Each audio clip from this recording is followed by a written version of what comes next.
In Jesus' name. In Jesus' name. Beloved, peace unto you this morning.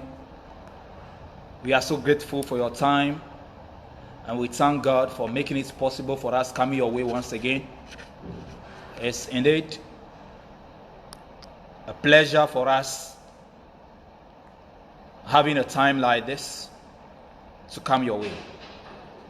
May God bless you that you will follow us in this study, and you will like and share so that other people too will have access to the word of God. Bien-aimés, que Dieu vous bénisse une fois encore ce matin. Vraiment, nous sommes très reconnaissants. Tout d'abord à notre Dieu, le Créateur, qui nous a offert une fois encore l'opportunité, par son don de souffle, de venir vers vous ce matin pour pouvoir partager avec vous sa parole.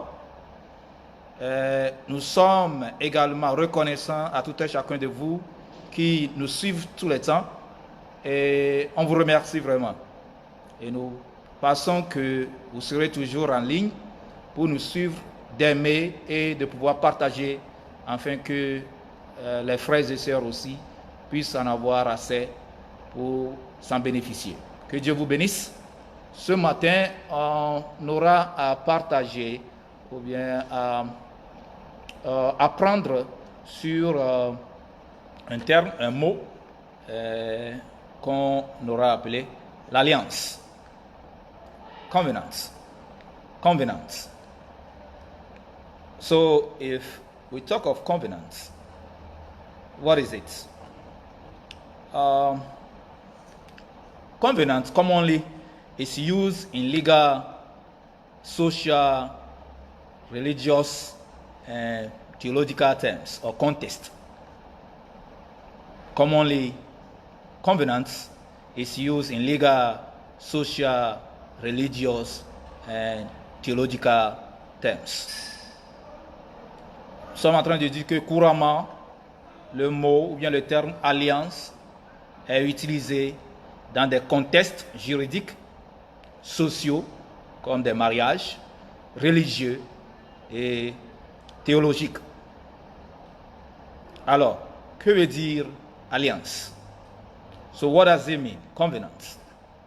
According to the dictionary, the word covenant is an agreement to do or not to do a particular thing. An agreement to do or not to do a particular thing. And that kind of agreement may be a binding agreement, that is, to be in between two or more parties. So we may say that it is an agreement to do or not to do a particular thing, which is an agreement between two or more parties. Donc nous sommes en train de voir que signifie même le mot alliance. Comme on l'a déjà vu, que c'est couramment utilisé dans des contextes juridiques sociaux, comme mariage, dans des contextes religieux et théologiques. Donc, que veut dire même le mot alliance? Alliance, on dirait, selon le dictionnaire, c'est un accord pour faire ou ne pas faire une chose en particulier, une chose particulière. Et ce genre d'accord est un accord contraignant entre deux ou plusieurs parties, personnes. Donc, autrement dit, c'est un accord pour faire ou pour ne pas faire quelque chose en particulier entre deux ou plusieurs parties. Mais qu'est-ce que la Bible dit concernant le mot alliance? What is the Bible saying? Or what does the Bible say on the term covenant, or the word covenant? Actually, according to the Bible, covenant is of Latin origin. It's a Latin word, which means come and vena. come venai, meaning a coming together. And this presupposes that it should be between two or more parties who come together to make a contract, agreement, or agreeing on promises. So we're saying that according to the Bible, first of all, the word covenant is a Latin word, is of Latin origin, which is cum and venai, which means coming together. And it presupposes it should be more of two or more people coming under a contract, agreeing on promises. So, selon la Bible, l'alliance est un mot latin. Il est d'origine latine, qui veut dire comme venant, signifiant, ou qui signifie se réunir, ou bien venir ensemble. Et cela suppose que ça doit être entre deux ou plusieurs parties se réunissant pour conclure un contrat, se mettant d'accord sur les promesses. Et par exemple, dans la Bible, l'alliance est apparue plus de 300 fois. Plus de 300 fois. Je dirais 332, 295 fois dans l'Ancien Testament et 37 fois dans le Nouveau Testament. According to the Bible, the word covenant appeared more than 300 times. 300 times. Like 332 times. Of which 297 in the Old Testament and 295 in the Old Testament and 37 in the New Testament. So having seen what covenant is, ce que c'est l'alliance, ce matin, de quel genre d'alliance parlons-nous? Ou bien devons-nous faire part d'eux? Parce que nous avons déjà vu qu'il peut y avoir de différentes formes d'alliance. Parce que c'est couramment utilisé dans des contextes juridiques, dans des contextes sociaux, dans des contextes théologiques, ou bien même dans des contextes religieux. Dans des contextes religieux. Donc alors, c'est quel genre d'alliance parlons-nous ce matin? Et pourquoi parler d'alliance? So, having seen the different kinds of probably covenant that we may have, what kind of covenants are we talking about this morning? Because we said it's commonly used in legal terms or legal context, in theological context, in social, and that of religious. If so, what kind of covenants are we talking about this morning?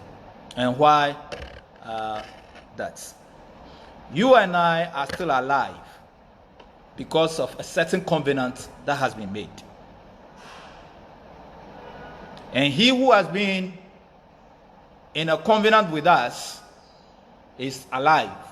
That is why even during this time where we hear and we know and experience the calamity, the disaster that this pandemic, this coronavirus is causing, you and I are still alive.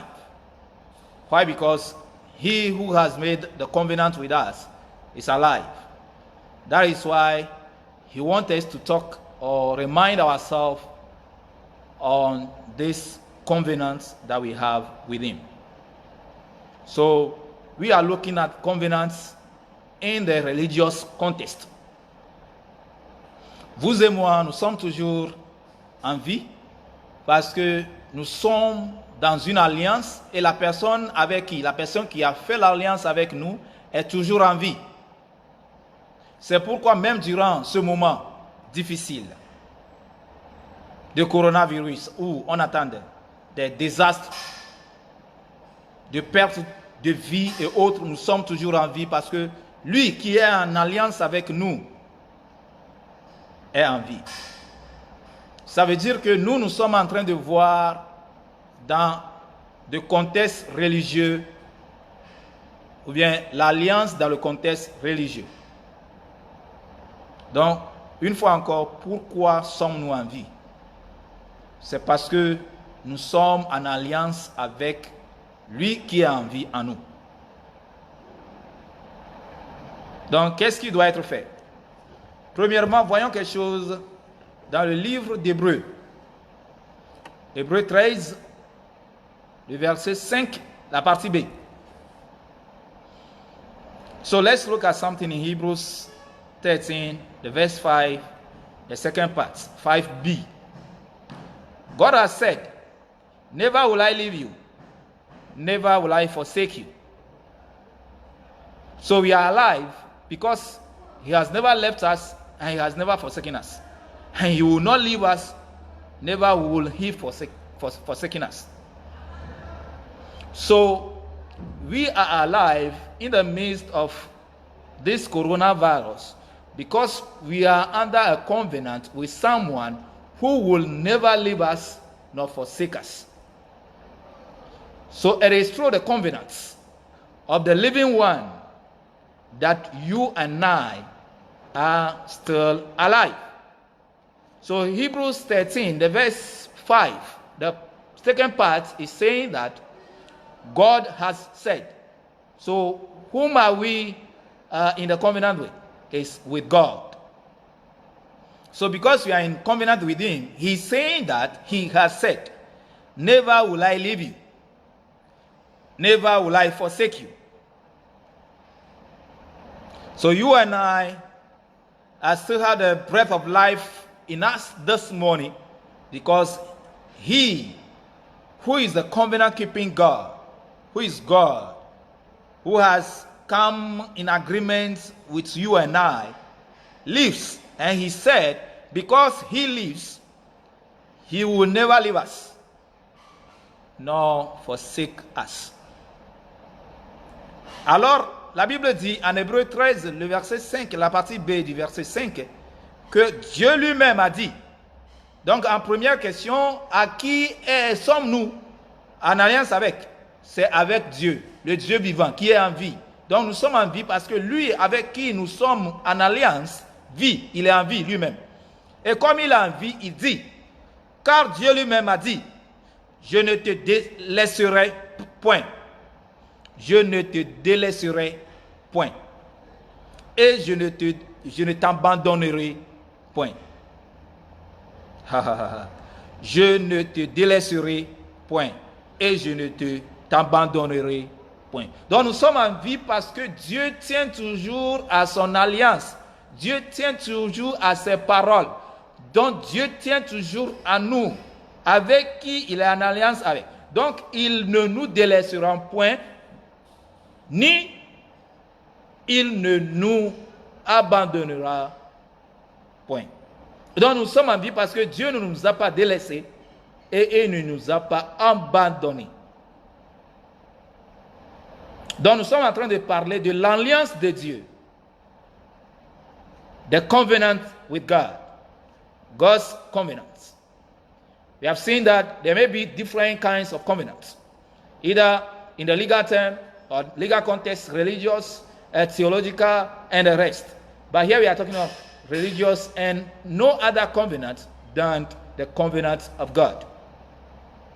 So if we are in covenant with God, what are we supposed to do?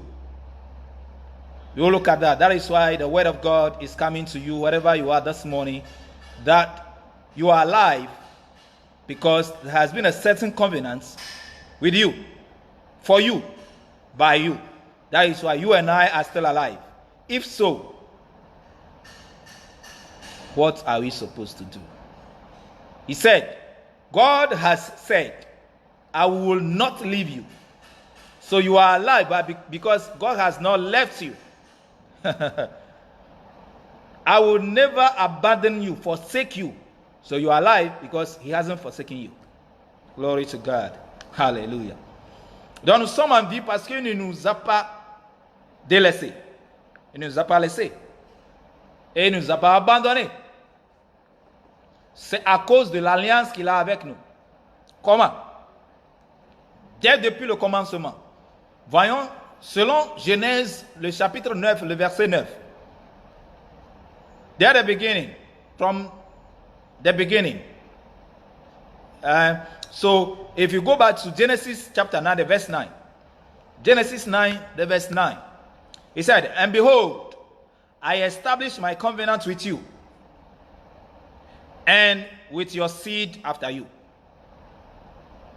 So you see, maybe you think that when did I make that covenant? Where did I go on that agreement? But the word of God says in Genesis 9, the verse 9, that behold, I have established that covenant with you. When? Since day old. And with your seed after you. So even we, at our generation, we are under that covenant. Even after us, they will still be under the covenant. Talking about the covenant of God, there is something that can take us away or break the covenant, because the Bible said it is an agreement, or the definition of covenant is an agreement between two or more parties. So you can break that agreement, or that agreement can be broken. If not, he's saying in Genesis 9, the verse 9, that he himself, behold, I have established the covenant with you and with your seed after you. So probably you may not have gone anywhere to make any covenant or agreement, but this covenant has been made with you. Unless you don't agree, unless you don't take it, then you are breaking it. And what happens when it is broken? We will look at that. This morning we are talking about God's covenant. L'alliance de Dieu. Donc, voici, selon Genèse 9, le verset 9. J'établis mon alliance avec vous. Donc, peut-être que vous n'étiez nulle part pour faire un accord. Mais la Bible dit, voici qui, moi Dieu, j'établis une alliance avec vous. Donc, Dieu est rentré en alliance, en accord avec nous. Comme c'est un accord, ça peut être accepté ou ne pas être accepté. Donc, comme la parole de Dieu dit en Genèse 9, le verset 9, Dieu est en alliance avec nous. Vous pouvez accepter, ou bien vous pouvez décider d'accepter cette alliance, cet accord, ou bien vous pouvez le laisser, le briser. Et avec votre postérité après vous. Ça veut dire même qu'après toi, après vous et moi, il va y avoir toujours cette alliance avec notre postérité.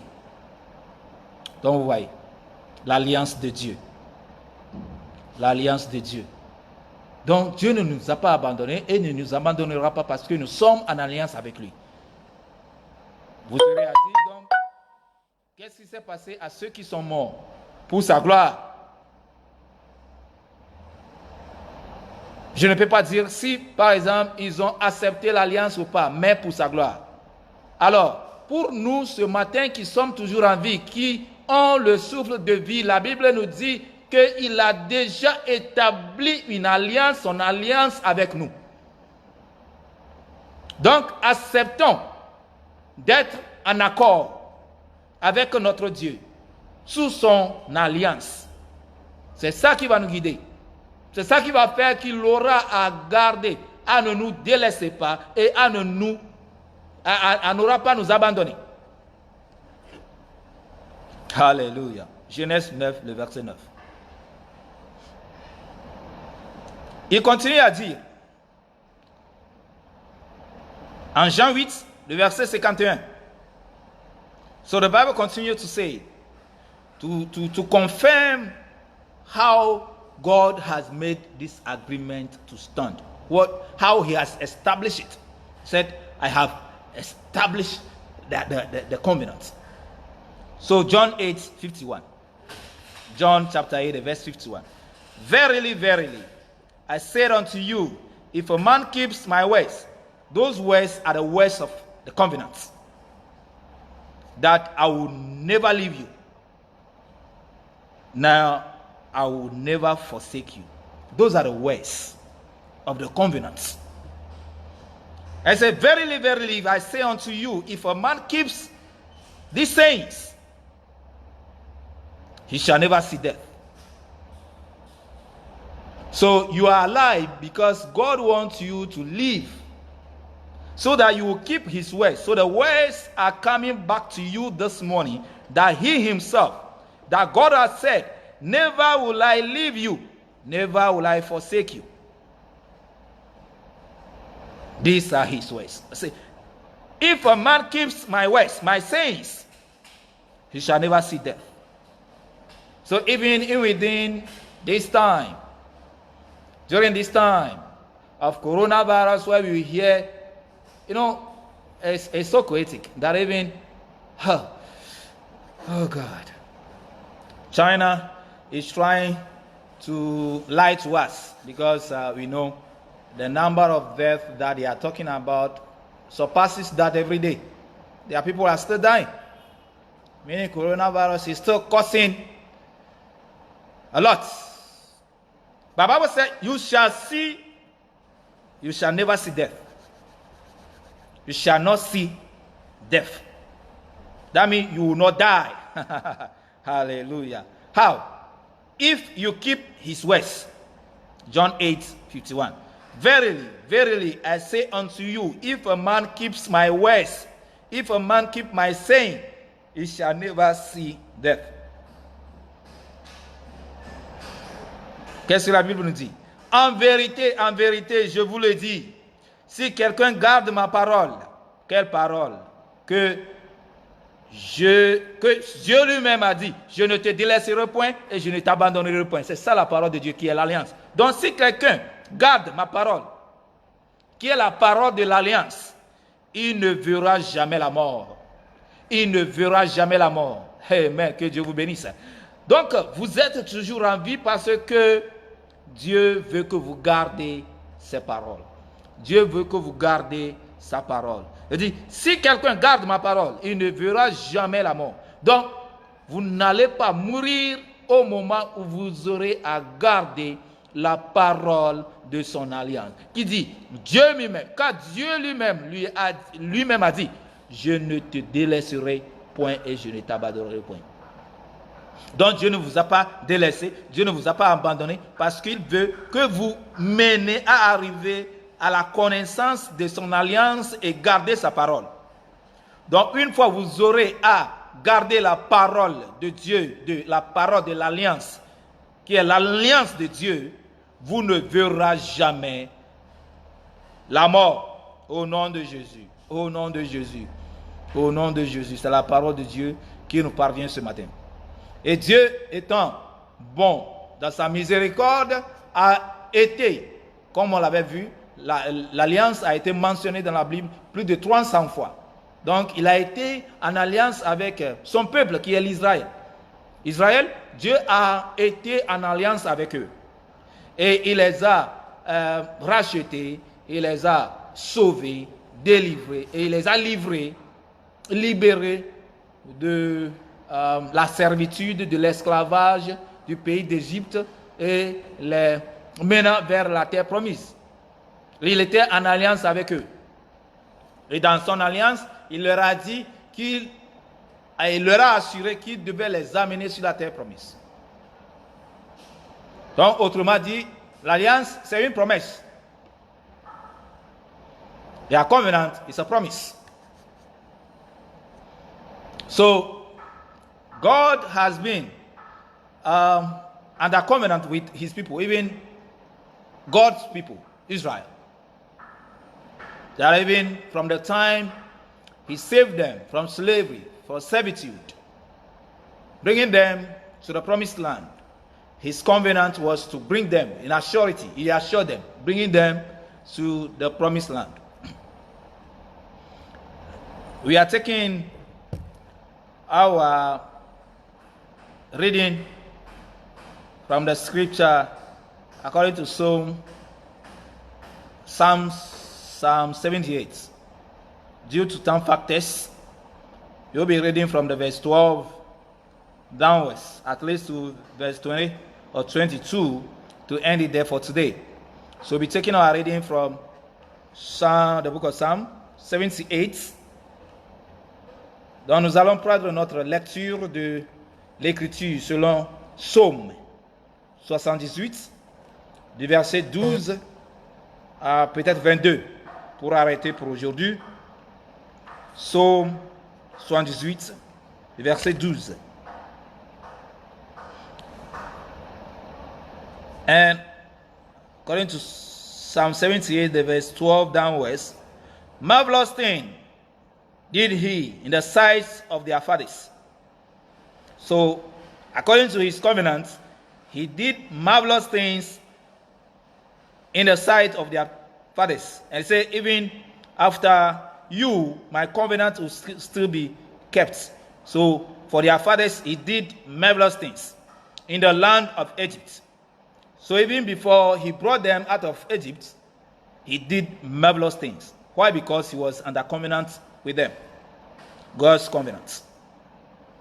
In the land of Egypt, in the field of Zoan, he divided the sea and caused them to pass through. And he made the waters to stand as a heap. All this because he's a covenant-keeping God who, in his covenant with mankind, his people, he has done marvelous things, bringing them out of Egypt, even dividing the sea and causing them to pass through. He made the water to stand as a heap for making a way for his people to lead them in the promised land. In the daytime also, he led them with a cloud, and all the night with a light of fire. So this is what happens when we are under the covenant of God. He will do marvelous things in our life. He may make way where there seems to be no way. He may lead us during daytime and night. He will always be with us. He clave the rocks in the wilderness and gave them drinks out of the great depth. So even when they were thirsty, God provided. So by cleaving the rocks in the wilderness, at wilderness, as we know, there will be no water. But in his covenant with God, with their covenant, they've been in covenant with God, God provided for them by giving them water to drink. He brought streams also out of the rock and caused waters to run down like rivers. Hallelujah. That is what the covenant of God can do for mankind. That is what the covenant of God can do for mankind. Voyons ça en français. Let's see that in French from the verse 12. Due to time factors. Devant leur père, il avait fait des prodiges au pays d'Égypte, dans les campagnes de Tsoan.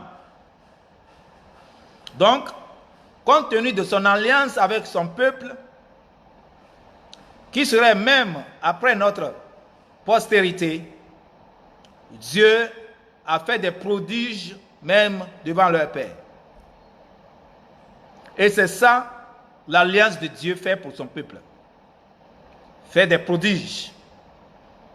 Donc quand le peuple d'Israël même était à l'Égypte, dans l'esclavage, Dieu a fait des prodiges là, au pays d'Égypte, dans les campagnes de Tsoan. Il fendit la mer et leur ouvrit un passage. Il fit dresser les eaux comme une muraille. Donc, même l'endroit où il paraît ne pas y avoir un chemin, une voie, un moyen, Dieu va en prévenir. Donc, nous avons vu qu'il a fendu la mer qui aurait dû passer sur la mer ou bien dans la mer. Marcher. Mais comme dans son alliance, étant Dieu, il a fendu la mer et leur a ouvert un passage. Et il fit dresser les eaux comme une muraille. pour les protéger. Et ils se sont marchés pour traverser. Il les a conduits le jour par la nuée et toute la nuit par un feu éclatant. Donc c'est ce que l'alliance de Dieu fait pour son peuple. Ils auront à nous conduire, à nous guider, à nous protéger jour et nuit. Il fendit des rochers dans le désert. Sur le désert, qu'est-ce qu'on trouve? Il n'y a même pas d'eau. Mais la Bible dit, même sur le désert, ou bien au désert, il fendit des rochers dans le désert et il donna à boire comme des flots abondants. Alléluia, alléluia. Là où ils ont même soif, où il n'y avait pas d'espoir, c'est là où Dieu a fendu des rochers pour leur donner à boire comme des flots abondants. Du rocher, il fit jaillir des sources et couler des eaux comme des fleuves. Alléluia. Donc, ça va nous déborder même sous l'alliance de Dieu. Nous sommes en train de parler de l'alliance et pas n'importe quel genre d'alliance, mais l'alliance de Dieu. Bien l'alliance avec Dieu. Où nous avons vu que l'alliance, c'est un accord. Oui. Donc vous pouvez accepter d'être en alliance avec quelqu'un ou ne pas être. On avait dit, c'est le fait de faire ou ne pas faire une chose en particulier. Ou bien une chose particulière. Faire ou pas faire. Donc vous pouvez faire part de l'alliance de Dieu ou ne pas faire part de l'alliance de Dieu. Ça doit être un accord. Donc, Dieu, dans son alliance, a fait tout ça et fera tout ça pour ceux qui sont toujours en accord avec lui.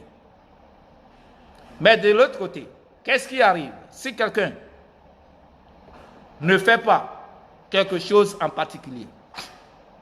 Ou bien qu'est-ce qui arrive quand quelqu'un fasse quelque chose en particulier?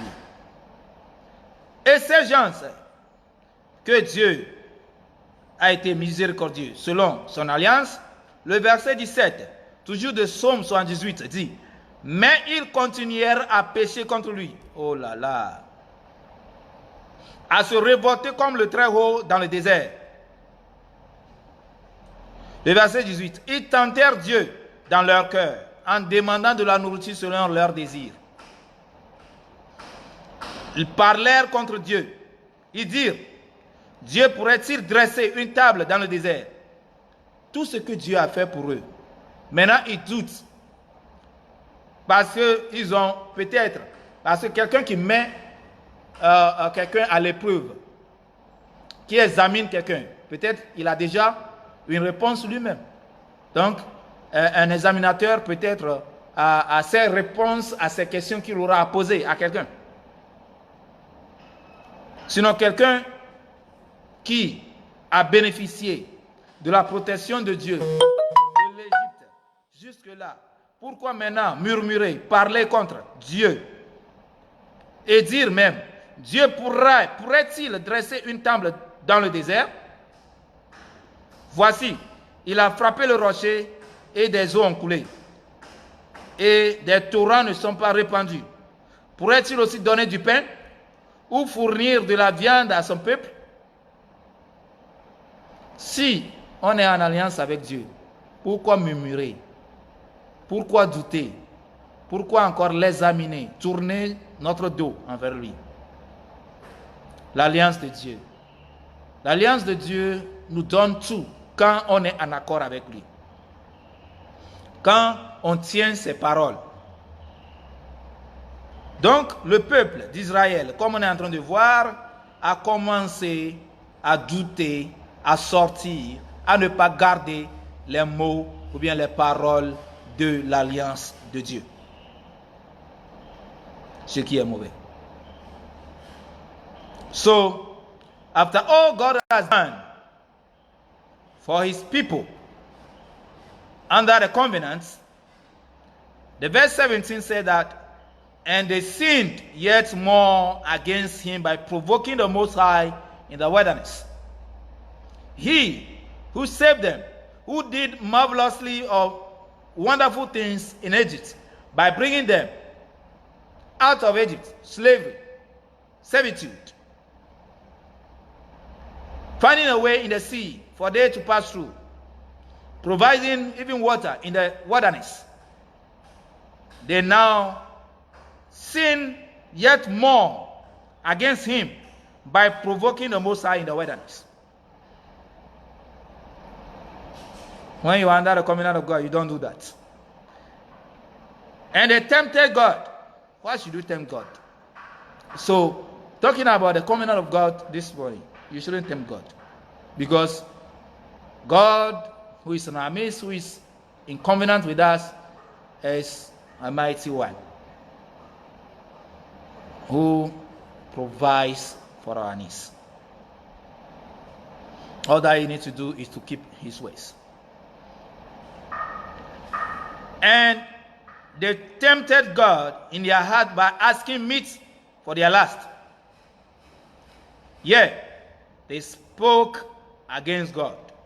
They said, "Can God furnish a table in the wilderness?" Oh, what can our God not do once we are in covenant with him? Behold, he smote the rock that the waters gushed out, and the stream overflowed. Can he give bread also? You see, they are tempting God. They want to examine God, test him.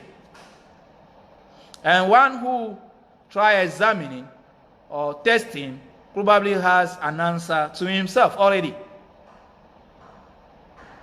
If not, he who provided by saving, protecting, guiding, why now test God to this extent? By first of all, sin more against him, asking if he can also provide bread. Can he provide flesh for his people? And what happened? Therefore the Lord heard this and was wroth. So a fire was kindled against Jacob, and anger also came up against Israel. Oh my God. I pray that God should have mercy. That once we know what the covenant is, and we know that he, God, has established a covenant with us, that we will humble ourselves to be under his covenant, so for he to provide for us to keep his word, so that we will never see death. So la Bible dit, l'Éternel attendit. Attendit quoi? Tout ce qu'ils ont dit. Murmurer, faire même pécher, commettant des péchés, dire des choses. L'Éternel attendit et il fut irrité. Un feu s'alluma contre Jacob et la colère s'éleva contre Israël. Ma prière ce matin est que Dieu ait miséricorde de nous, afin que nous puissions être des gens qui vont garder sa parole, afin que nous ne périssons point, afin que nous ne verrons jamais la mort. Car la Bible a dit, si quelqu'un garde sa parole, ce n'est pas de le provoquer. Ce n'est pas de pécher contre lui. Que Dieu nous aide. Vous pouvez continuer à lire même dès le début de Psaume 78 pour voir l'alliance que Dieu a avec son peuple et ce qu'il a fait et ce qu'il fera dans notre vie. You can go back to Psalm 78 from the verse 1 to see the covenants that God has with his people, what he does, what he has been doing, and what he will do for us, being given ourselves under his covenant. May God bless you, wherever you are, and wherever you watch this video from. Share it, to be a blessing to someone too. That even during this moment, all that we need to do is to be under a covenant. And that covenant should be the covenant of God, which protects and provides. Nous sommes très reconnaissants, nous vous disons merci. Soyez toujours à l'écoute, essayez de suivre et partager avec les frères et sœurs afin qu'ils puissent bénéficier de la parole de Dieu aussi. Et n'oubliez pas que même durant ce moment critique, ce moment de coronavirus, tout ce que nous avons à faire, c'est d'être sous l'alliance. Et quel genre d'alliance? L'alliance avec Dieu. Car c'est ça qui nous protégera et qui nous donnera abondamment de vie. Car il est venu afin que nous ayons la vie et l'avoir en abondance. Que Dieu vous bénisse. Merci. Au revoir. Amen. Amen. Amen.